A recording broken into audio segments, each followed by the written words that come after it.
Sumilao is one of the 20 towns of Bukidnon. And kami ang pinakamaliit. No? We are fourth-class municipality. And we have 25,000 population and 20,000 hectares.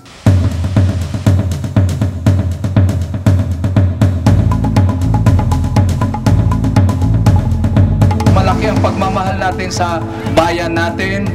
Malaki ang pag-asa natin sa ating mga mahihirap. Nais natin magtatag ng Pilipinas na wala ng Pilipino na mahirap.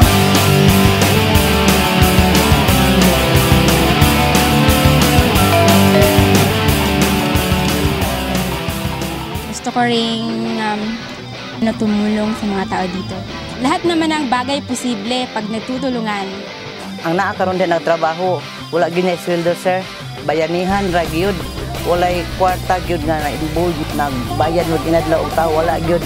Puro gyud na kanang mga matud pa nila nga kanang pasingot lang gyud.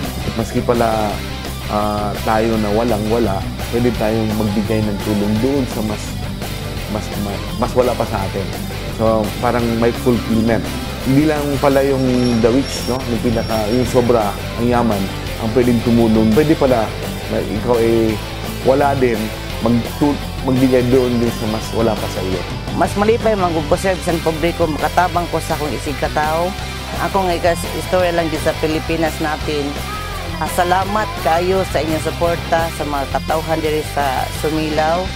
Nga unta, ano na pay daghan matabangan nga mga komunidad sama sa ilang gihimo sa amo karon diri. Dili bugto ang ilang pagtabang uban sa ilang partner nga gawad kalinga.